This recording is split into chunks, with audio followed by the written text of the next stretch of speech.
नमस्कार,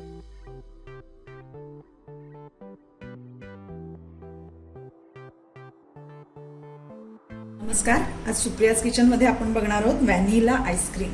त्यासाठी आपण इथे अर्धा लिटर दूध घ्यायचे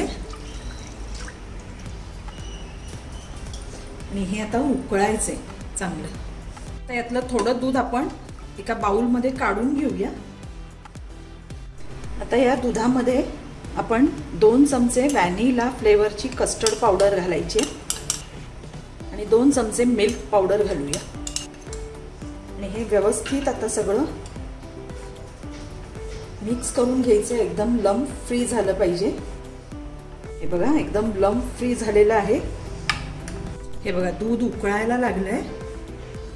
आता आपण यामध्ये हे जे आपण कस्टर्ड पावडर आणि मिल्क पावडर मिक्स करून घातली आहे ते घालूया आणि आता कंटिन्यूअस ढवळायचे।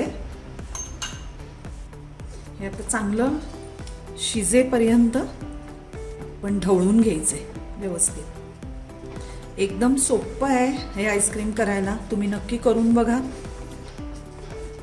बाहेरून विकत आईस्क्रीम आणण्यापेक्षा हे असं घरच्या घरी तुम्ही करून बघा आणि आवडलं तर माझ्या व्हिडिओला लाईक करा, सबस्क्राईब केलं नसेल तर सबस्क्राईब करा आणि अशाच नवनवीन रेसिपीज बघायला मिळतील। हे बघा आता उकळायला लागलेलं आहे। याचा अर्थ कस्टर्ड पावडर व्यवस्थित शिजलेली आहे। यामध्ये तुम्ही व्हॅनिला फ्लेवर कस्टर्ड पावडर ऐवजी दुसरी कुठलीही तुम्हाला आवडत असलेला फ्लेवरची कस्टर्ड पावडर घातली तरीही चालेल। यात आपण पाव कप साखर घालूया।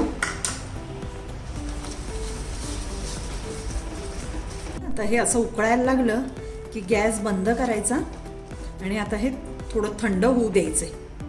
ढवळत राहायचं, नाही तर वर असं त्याला साई जमते, म्हणून हे थंड होईपर्यंत थोडंसं ढवळत राहायचं।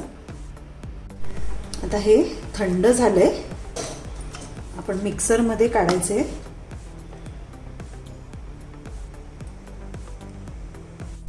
यामध्ये 1 टीस्पून व्हॅनिला इसेन्स घालायचा। आता हे मिक्सरला आपण फिरवून घेऊया। हे बघा अगदी स्मूथ बॅटर झालेलं आहे। आता हे आपण फ्रीजरमध्ये 2 तास ठेवून द्यायचे। 2 तासांनी हे फ्रीजमधून काढायचंय, फ्रीजरमधून। आता हे बघूया, हे बघा आता घट्ट व्हायला लागलेलं आहे। हे परत एकदा आता 2 मिनिटासाठी फिरवून घ्यायचे। हे बघा आता आपण हे मिक्सरला परत फिरवून घेतलंय। आता ज्यामध्ये आपल्याला आईस्क्रीम सेट करायचंय ते भांडं घ्यायचंय आणि त्यामध्ये ओतूया।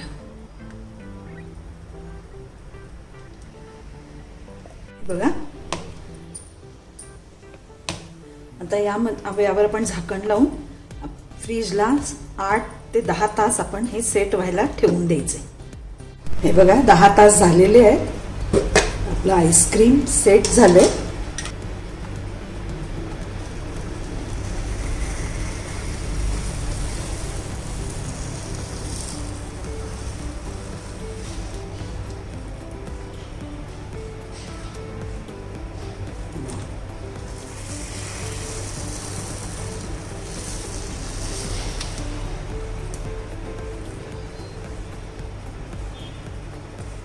हे बघा यावर तुम्ही ड्रायफ्रूट्स किंवा टूटी फ्रूटी कशानेही डेकोरेट करू शकता। वाव मस्त। हे बघा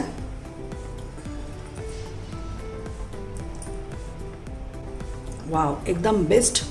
अगदी बाहेर मिळतं दुकानात तसंच आईस्क्रीम आपलं झालेलं आहे। तुम्ही नक्की ट्राय करून बघा।